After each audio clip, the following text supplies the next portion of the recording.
Trying this yet again. What's good, y'all? Welcome back to Appreciate Greatness. I'm having a latency issue. I don't know if y'all watched my last video about the Spurs home stint of the NBA Finals, then you would have seen that, of course. I didn't catch it early enough, but I mean, I want to stream the draft, and I'm having a little problem with latency, it looks like, so that's not good. But it looks better this time. If not, I'll catch it in editing this time. But what a game four. I'm recording this the night of. Obviously, this is going to come out tomorrow. I am in disbelief. 29-point lead blown by the Spurs. All started with JB getting the steal on the pass to Cornette. Just stripped him smooth, clean. I think it was Vassell who threw the pass, maybe. But, man. I think I spoke about it in my last video even. Just about Mitch Johnson, and just I don't love. I'm gonna move my OBS to my monitor, and now I can watch myself talk and see. But anyway, I don't love some of, if not most of, Mitch Johnson's decisions. And tonight down the stretch, he was putrid. Didn't call a timeout when they needed it. Obviously, in reality, as a coach, you only have so many timeouts you can call. But tonight was definitely a time where they could have called more time. Like, he could have called more well-timed timeouts. That big run that the Knicks went on. He let the score get down to 4. So I think Mitch pretty poor in this game. He did draw up a nice ATO. For the win. I think it got tipped by Cat. It had to have gotten tipped by Cat, or else Dylan Harper just threw a really, really bad pass. But I would put money on it. Cat got a piece of it. But the play before that, 38 seconds left, and we draw up a De'Aaron Fox catch it in the backcourt, run, crossover, pull up midi. De'Aaron Fox really crumbled in this game.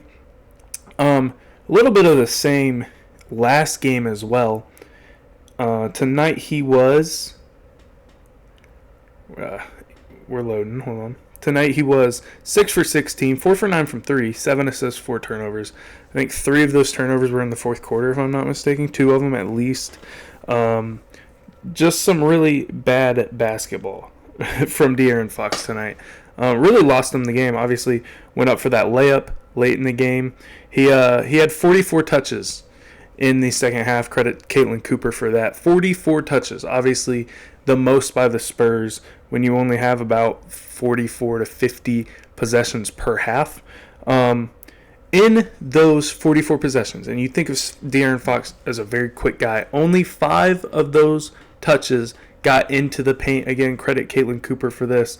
And they scored 0.387 points per chance out of his touches, which is abysmal.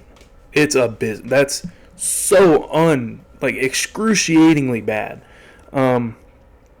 It's just, he shot 2 of 6 with 2 turnovers when defended by OG. It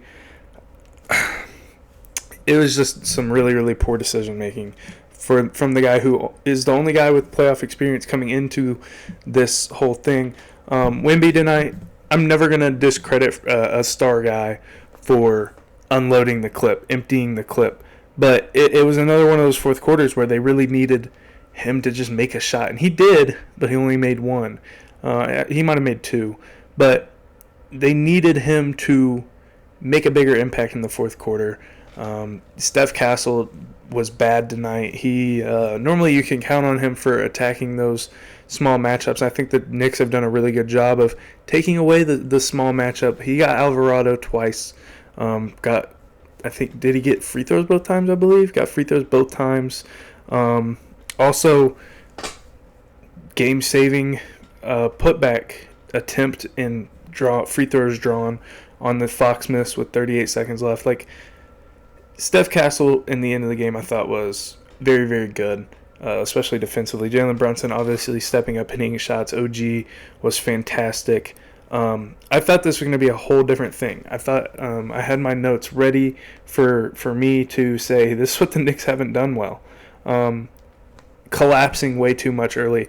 3 for 4 for the Spurs to start the game from 3, and then you if you're the Knicks, you're like, okay, this might be one of those games. We saw them have, I think, 2 or 3 against the Thunder where, like, man, these guys just aren't missing.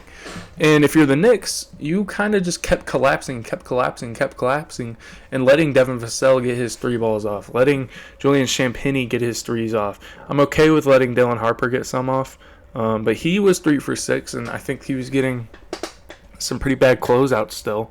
Vassell was 5 for 8. Champagnie was only 1 for 7 from 3. Just regressed to the mean there in the second half. In the second half, they shot 3 for 20. They shoot 25, I think. So they shot 3 for 18 from 3 in the second half.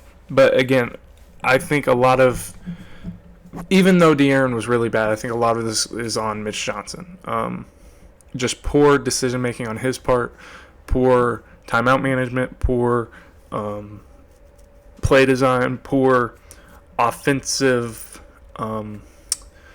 What's the word I'm looking for? Not really like, not the plays, not the actions, but just it didn't feel like they had a goal when they were attacking offensively. It didn't feel like they were, hey, we're trying to get paint touches, kickouts. We're trying to get Wemby the ball and get involved. It just felt random, and that's not really what you want your offense to feel like when you're late, or when you're in.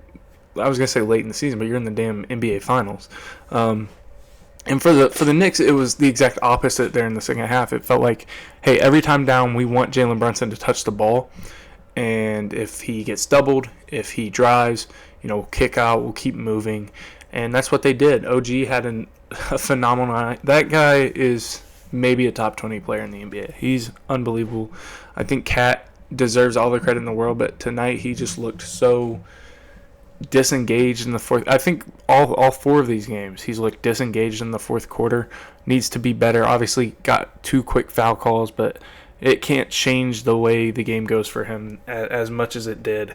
My chain is pulling hairs out of my neck. I don't know why. But it changed the game way too much for him. Mitchell Robinson had some horrendous minutes. That's really what broke this game open.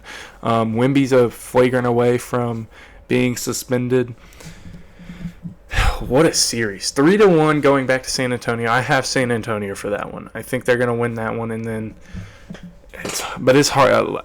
This is a gut wrencher. This is one of those, like we saw it with the Cavs, where the Spurs might be over for them. I do think they're mentally tougher than that. I think Champagnie, Vassell, Castle, Wemby for the most part, even Dylan Harper, I think they're mentally tougher than that, than to go back home and get beat or blown out or something like that, and not put up at least a fight. I think they're going to snag one more game. But this Knicks team, man, it's Mike Brown's done a really excellent job. Obviously, the offense has been really great.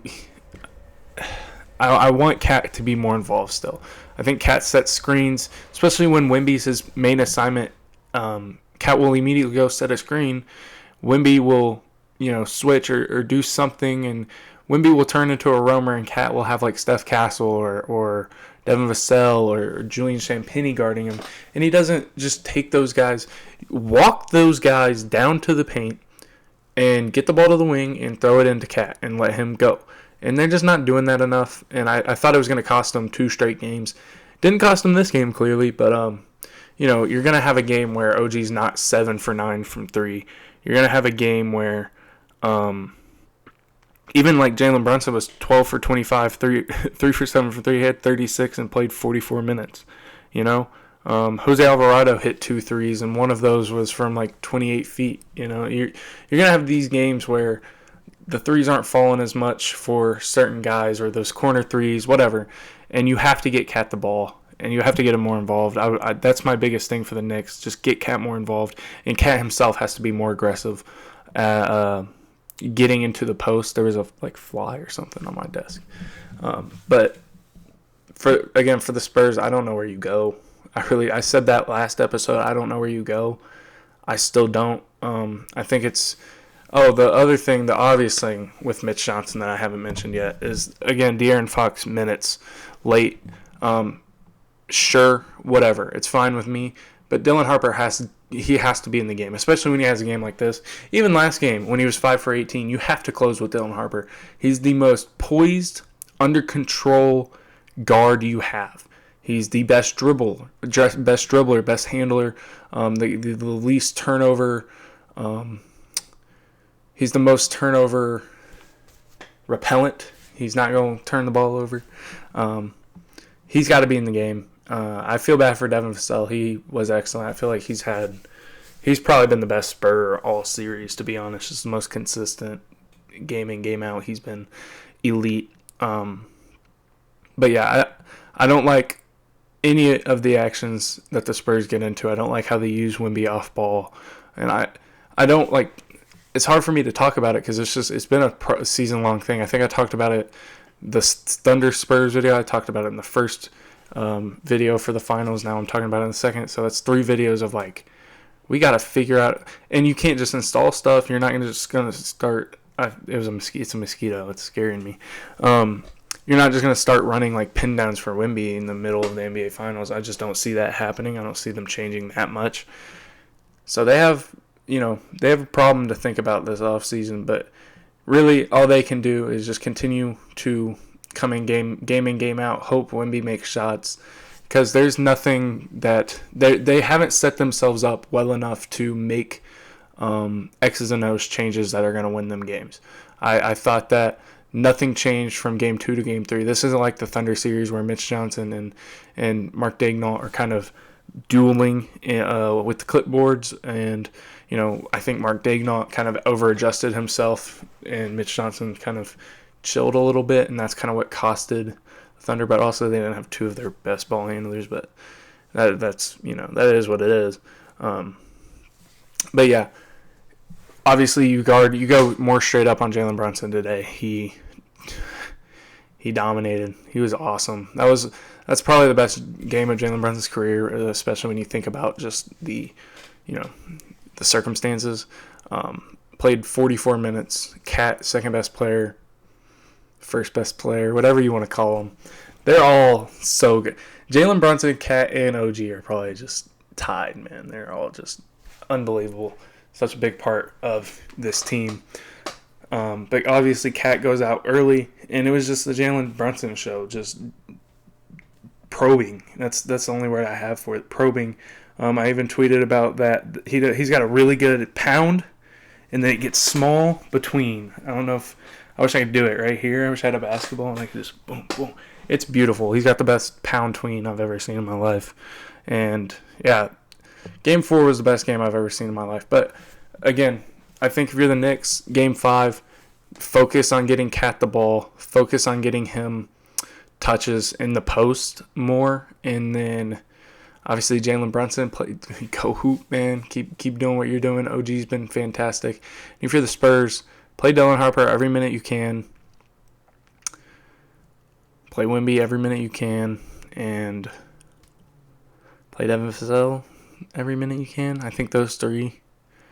I mean, Castle will foul out before you can play him every minute you can, but I think those 3 are the key. If they can play perfect basketball, they got a shot. But in reality, the Spurs aren't deep enough yet. They're really not experienced enough. You can see it. You saw it. I think I'd say 2 times now. They've had 2 collapses of epic proportions now. Late game in the NBA Finals, and again, nothing against them. They earned it. I mean, they earned it. They played the defending champions, obviously a little injured.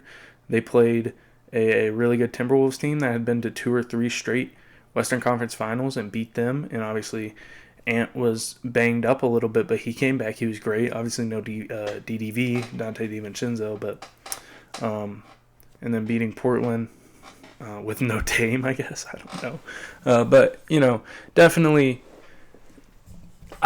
even with the injuries, I think, if you're a team who's not getting injured and you make the finals, you always deserve it. Or you win the finals, you always deserve it. So, but a hell of a run so far for the Knicks. They got one more. And again, get Cat the ball, let OG hoop, let Jalen hoop, and then they need to figure out a way to shut Dylan Harper down. It seems impossible. I do want to see them gap up more on Dylan Harper because you can gap up off everyone except, in my opinion, Devin Vassell. And when Julian Champagnie's having these games, you can gap up on him a little harder as well. or you can gap up off him, I guess, a little harder as well, and not close out as hard. But even like Wemby, obviously, I think he's like third best 3-point shooter probably, and you can gap up off him and force him to drive a tight hole, I guess. But anyway, yeah, good luck, San Antonio. This Knicks team they're one of the best ever. Did I say that? Yeah.